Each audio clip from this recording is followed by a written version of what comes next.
नमस्कार, आप देख रहे हैं जनचेतना न्यूज और जनचेतना न्यूज में मैं संपादक सचिन मोक्चे आप सभी का स्वागत करता हूं। गोंदिया तहसील के अंतर्गत आने वाले ग्राम हम यहाँ पर माकड़ी में मौजूद है और माकड़ी में यहाँ पर किसान परिषद के द्वारा किसान की समस्याओं को लेकर एक सफल आयोजन किया गया था, जिसमें यहाँ पर बड़ी संख्या में किसान मौजूद थे, जिन्होंने किसानों ने अपनी व्यथा और समस्या यहाँ के जनप्रतिनिधि गोंदिया विधानसभा क्षेत्र के विधायक यहाँ पर मौजूद थे, जो प्रशासनिक अधिकारी यहाँ पर तहसीलदार भी मौजूद थे। उसी प्रकार उसी क्रम में यहाँ पर जो वन विभाग के अधिकारी भी, बिजली विभाग के अधिकारी भी यहाँ पर मौजूद है, जिनको यहाँ के किसानों के जो क्षेत्र के किसानों ने यहाँ पर 5 से 6 गाँव के यहाँ किसान यहाँ पर बड़ी संख्या में मौजूद है, जिन्होंने अपनी समस्या को बखूबी यहाँ पर बताया और उस पर लेकर तुरंत निराकरण करने का कार्य यहाँ पर प्रशासन के अधिकारी के द्वारा किया गया। उसी बीच हमारे साथ में यहाँ पर जो किसान परिषद के जो पदाधिकारी है, जो किसान परिषद के संचालक है, हमारे साथ मौजूद है गोविंद दुर्कर। उनसे भी जानेंगे कि किसान परिषद के द्वारा जो कार्य किया जा रहा है और यह कार्य करने का उद्देश्य किस प्रकार से है। स्वागत है सर आपका। क्या बताना चाहेंगे जो आज यहाँ पर किसान परिषद के द्वारा जो कार्यक्रम आयोजन किया गया, किस प्रकार से कार्यक्रम का आयोजन और इसका उद्देश्य क्या बताएंगे? इसका उद्देश्य साहब ऐसा है कि प्रशासन और काश्तकार के माध्यम से जनप्रतिनिधि के माध्यम से विधान भवन तक हमारी समस्या पहुंचे और एक संवाद था। इस संवाद के माध्यम से किसान अपनी व्यथा कर सके। आज 4 महीने से धान की पेमेंट नहीं हुई।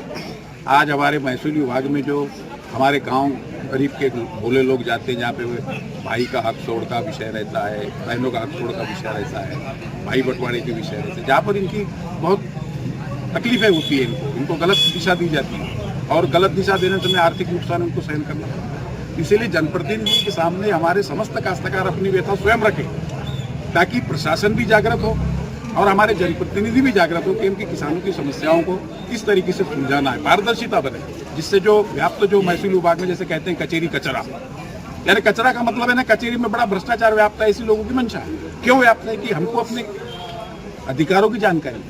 आज जैसे भाई बहनों के हक छोड़ के विषय में हमारे कई काश्तकार यहाँ पर खड़े 15,000, 20,000, 25,000 रुपए का खर्च होता है, परंतु एक्चुअल में अभी आपने सुना कि महसूल विभाग के प्रधान साहब ने आपको क्या बताया कि 2 से 2,500 रुपए में आपका हक छोड़ का केस है। तो इस प्रकार से जागृत करना, अवेयरनेस लाना काश्तकारों के अंदर, ताकि उनकी लूट न हो। ये किसान परिषद का मुख्य उद्देश्य। कहना चाहूँगा इसमें कि जैसे अटर्नी के पास में तो जाते ही लोग, लेकिन प्रशासनिक स्तर पर जो विभाग में भी जाते हैं, वहाँ के अधिकारी कर्मचारी भी पैसे की मांग करते हैं, उसके बारे में आपने कोई मुद्दा नहीं रखा? नहीं, तो उसके बारे में मैं मुद्दा इसलिए रखा कि इसी में वो मुद्दा समाविष्ट होता है। कचहरी का मतलब सभी लोगों के इसमें समाविष्ट हो जाता है। अर्जनविस को लेकर बात है, लेकिन अंदर में जो रिश्वत ली जाती है, अंदर में भी हो रहा है। मैं वही बात को बोल रहा हूँ कि आज अर्जनविस क्या ग्राउंड लेवल पर आता है, उसके बाद में फिर आगे का प्रशासन पड़ता है। उसका वजह होती है कि हम प्रशासन और जनता के बीच में हमारा कम्युनिकेशन नहीं है, हमारा कनेक्शन नहीं है। अगर आज ये सभा अगर हो रही है और आज ये आपके माध्यम से आज जनता इसको अगर देखती है, तो सीधी बात अवेयरनेस आएगी। आज उन प्रशासनिक कर्मचारियों को भी अवेयरनेस आएगी। वो हिम्मत नहीं कर पाएंगे किसी प्रकार भ्रष्टाचार करने की। काश्तकार दम से बोलेगा ना कि भाई हमको तहसीलदार ने बताया कि 1500 रुपये लग रहे, आप देखिए 5,000 की, तो ये अवेयरनेस आएगी काश्तकारों के अंदर। इसका मूल उद्देश्य है।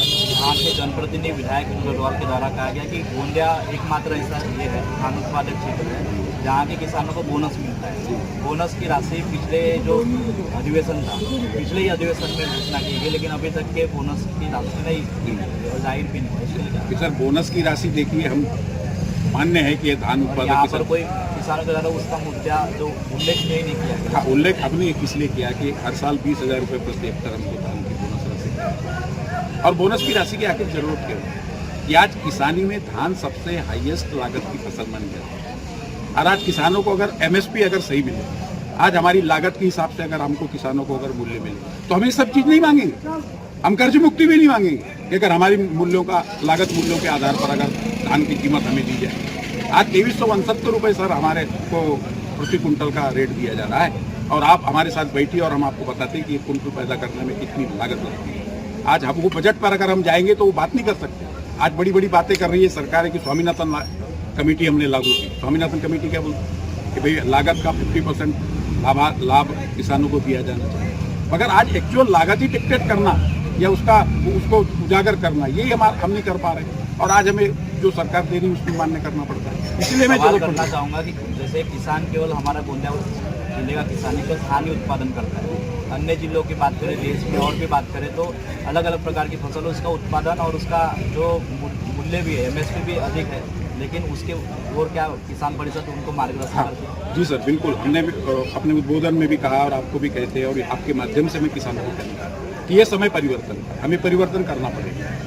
हम शासन की भी मजबूरियों को मान्य करते हैं, तो हमें आज परिवर्तन के बतौर हमने जैसे भी उदाहरण भी दिया कि भैया सटकर्जुनी मोरगार्जुनी तालुका में जहाँ पर 100% रबी की धान की फसल ली जाती थी, आज वहाँ 80% मक्के की फसल ली जाती है। मक्के की फसल एक ऐसी फसल है जिसमें लागत भी कम है, पानी का प्रमाण भी कम है, और सबसे बड़ी बात है कि उसका मूल्य या उसका उत्पादन जिस हिसाब से होता है वो धान से ज़्यादा लाभ अर्जित कर रहे हैं वहाँ के किसान। तो हमें किसान परिषद के माध्यम से अवेयरनेस भी जारी कर रहे हैं कि आने वाले समय पे हम ज़्यादा से ज़्यादा मक्का है, तो अपना क्या बोलते हैं तिलहन की सब जो की फसलों पर ज़्यादा ध्यान दें। और इसके बारे में कृषि विभाग, और आपके माध्यम से एक बात कहना चाहूँगा सर, कृषि विभाग आजकल एक बात पे बड़ा अवलंबित रहता है। आपने पोर्टल पे डाल दिया, पोर्टल पे कर। मेरा कहना है कि तालुका के कृषि अधिकारी गांव-गांव में ग्राम पंचायत सभा लेते हुए अवेयरनेस करने के लिए, हमारा सब किसान इतना वो नहीं है कि वो वहाँ पर जाके सेतु में जाए या आपके सोशल मीडिया के हिसाब से वो चीज़ें सब ग्रहित करें। पर आज जैसे सभा हमको, जैसे आपने कहा कि देश के प्रधानमंत्री मोदी जी के द्वारा कहा जाता है कि डिजिटल इंडिया होगा, तो डिजिटल की ओर जैसे आप बोल के परिवर्तन के साथ बदलना पड़ेगा, आप ही बोलते हैं तो डिजिटल इंडिया हो रहा है तो पोर्टल में डाल देते, क्यों किसान उसके लिए? सर उसके लिए समय तो चाहिए। हम आज कहाँ से निकले?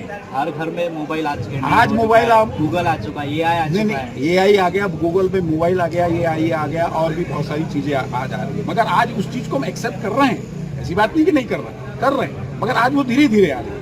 मगर प्रत्यक्ष जो संबोधन या संवाद होना एक अलग चीज है। आज किसान परिषद ने ये जो आयोजन किया, क्यों किया? चाहते तो हम 10 लोग जाकर के किसी मुद्दे को लेकर आमदार साहब को निवेदन दे जाते, अपनी बात खत्म कर देते, फोटो में आपको बोल देते कि साहब हमने नहीं निवेदन दिया। मगर आमदार साहब जब यहाँ आए, आमने सामने जब जो साफ बात होती है, उसका एक इफेक्ट या एक प्रभाव अलग हो जाता है, जिससे जनता को भी लगता है कि हमारा जनप्रतिनिधि ने हमारी बात सुनी, उसको भी एक आत्मबल मिलता है। इसीलिए इन चीज़ों की जरूरत है। और अधिकारियों को भी मेरा कहना है, कृषि अधिकारियों की बात, आज सर ग्राम पंचायत में बैठ के खेती की बातें कर रहे हैं, हम बोलते हैं कि आप खेतों में जाकर के करवाइए। आज पट्टा पद्धत है या टिम्बक सिंचन की बातें हैं या और भी नई जो परिवर्तन खेती के अंदर आए हैं। और सबसे बड़ी सर मैं आपके माध्यम से एक बात कीजिए सरकार से और माननीय सभी शेतकरी बंधुओं से, अब हमें सेंद्रीय खेती की तरफ बढ़ना बहुत जरूरी है, क्योंकि अभी हमको ज़मीन बचाना बहुत जरूरी है। क्योंकि आज ज़मीन हमारी बीमार होती चली जा रही है, बाहुल्य मात्रा में रासायनिक खादों का इस्तेमाल करना, बाहुल्य मात्रा में पेस्टिसाइड और दवाइयों का इस्तेमाल करना, ये हम आग्रहपूर्वक आपके माध्यम से विनती करेंगे कि शेतकरी हमारी पुरानी परंपरा के आधार पर सेंद्रीय खेती के ऊपर बढ़े और सरकार भी सेंद्रीय खेती करने वालों को उचित मूल्य दे, उचित प्रोत्साहन दे, आपके माध्यम से। किसानों के लिए अनेक प्रकार की योजना पशु विभाग से द्वारा, कृषि विभाग के द्वारा चलाई जाती है, किसान परिषद उसको लेकर कार्य कर रही है? जी, पशु विभाग के विषय में भी अच्छे हमारे यहाँ पर हमारे क्षेत्र में अच्छे पशुओं का व्यवसाय के बारे में अच्छे जानवर, और हम भी उसमें भी ये बोलते हैं कि देसी जानवरों का उपयोग ज़्यादा से, जैसा कि आजकल चल रहा है, देसी जानवरों का, गिर गाय का दूध या देसी गाय का दूध एक पौष्टिक दूध बनाता है साइंटिफिकली। तो आज उसको भी बढ़ाने का काम हम कर रहे हैं और लोग कर रहे हैं। हमारे यहाँ पर समझिए कि अगर खेती के बाद में अगर कोई दूसरा जोड़ धंधा हमारे क्षेत्र में है तो इसके आधार पर हमारा शेतकरी को काफ़ी आर्थिक आज़ादी मिलता है। इसमें गाय का पालन कम होते जा रहा है और गाय के पालन के साथ में गौहत्या बहुत नहीं सर, हमारे यहाँ पर तो वो विषय व्यवस्था नहीं है। हमारे यहाँ गौपालन, पशुपालन के बारे में, शेड़ी पालन के मामले में बहुत अच्छा प्रतिसाद मिलता है। हमारे तालुका के अंदर, जिले के अंदर तो ऐसी व्यवस्था नहीं है और उसके लिए प्रतिसाद भरपूर काश्तकार भी दे रहे हैं और स्वयं उस पर होकर के वो काम करते हैं। लेकिन जो गाय बेची जाती है वो तो कहीं ना कहीं वहीं पर जाती है ना, उसके लेकर अब सर उसके बारे में तो देखिए, हमको गौ हमारी माता है, हम सांस्कृतिक आदमी है, सांस्कृतिक आदमी है, गाय पालने वाला ही बेचता है। गाय पालने वाला ही सब अक्सर पैदा करने वाला ही अगर उसको मार रहा है या उसका पोषण करने वाला बाप ही अगर अपने बेटे को मारे। अभी न्यूज़ में हम पढ़ रहे थे क्या, अगर एक बाप ने उसको मोबाइल नहीं खेलने दिया और 3 बच्चियाँ ने छलांग लगा के मरे, तो साहब ये तो वक्त का बड़ा बुरा प्रभाव है, तो भगवान ही बचाए इसको। इस बारे में तो मैं ज़्यादा कुछ कह नहीं सकता। आने वाले समय में क्या इसी प्रकार से आयोजन लगातार होते रहेंगे? बिल्कुल साहब, आयोजन इसी प्रकार से होते रहेंगे, चाहे कोई हमारा क्योंकि मंच राजनीतिक मंच नहीं है, जो भी हमारे प्रतिनिधि होंगे हमारे हमारे जो भी प्रशासनिक कर्मी हैं वो काश्तकारों के बीच बैठ करके संवाद के माध्यम से हम समस्या का समाधान करेंगे और आगे आने वाले समय में इसी प्रकार की क्रिया उग्र रूप लेगा या बड़ी संख्या में यहाँ पर किसानों का सम्मेलन होगा, क्या ये सब या कार्रवाई जो है द्रुत गति से होगी या धीमी गति कछुआ गति? अगर साहब हम तो अभी निवेदन के माध्यम से अपना सभाओं के माध्यम से सम्मेलन के माध्यम से हम अभी जनप्रतिनिधियों को प्रशासनिक अधिकारियों को समझाने का काम करेंगे। यदि इसमें अपेक्षाकृत अगर इसमें संशोधन नहीं हुआ या हमें उसके अपेक्षित परिणाम नहीं मिले तो ये आंदोलन उग्र भी हो सकता है, ये आंदोलन उग्र भी हो सकता है, ऐसे किसानों की हमारी तय है। परंतु हम चाहते हैं कि उग्रता न हो, शांति बनी रहे, शासन को किसी प्रकार की हमारी वजह से कोई तकलीफ न हो। हमारी निवेदन है आपके माध्यम से कि हमारे समस्त अधिकारी हमें सहयोग करें और जो अच्छा उनसे बेस्ट हो। आप देख रहे थे कि अभी यहाँ पर किसान परिषद के जो संचालक है गोविंद तुरकर हमारे साथ में मौजूद थे, जिन्होंने बताया किसान परिषद का जो आज यहाँ बहुत बड़ा कार्यक्रम का आयोजन किया था उसका मुख्य उद्देश्य क्या था, आखिर क्यों आयोजन किया गया था, क्योंकि आज जनप्रतिनिधियों के पास में जाने के लिए हर कोई किसान समय पर मौजूद नहीं होता है, अधिकारी लोग समय पर मौजूद नहीं होते हैं, जिनको निवेदन की जो लगातार आज सरकारी दफ्तरों में आपने देखा होगा कि लगातार निवेदन जाते हैं, लेकिन निवेदन पर किसी प्रकार से कार्रवाई नहीं होती है। इसलिए आज यहाँ पर जो है किसान परिषद ने अपनी पहल के माध्यम से यहाँ पर जो हजारों किसानों की यहाँ पर जो समस्याओं को निराकरण करने का जो संकल्प लिया उसको लेकर यहाँ पर जनप्रतिनिधि भी यहाँ पर मौजूद थे और जनप्रतिनिधियों के द्वारा और यहाँ पर प्रशासनिक अधिकारियों के द्वारा भी यहाँ पर आश्वासन दिया कि उनकी समस्याओं को जल्द से जल्द निराकरण किया जाएगा, इसे उन्होंने आश्वासन दिया है। यहाँ के किसान परिषद के जो संचालक जो टीम है उन्होंने भी कहा है कि लगातार इस प्रकार से आयोजन होता रहेगा और किसानों की समस्या दी जाएंगी। इस प्रकार से लगातार खबरों के लिए हमारे जनचेतना न्यूज़ को लाइक करें, शेयर करें, सब्सक्राइब करें।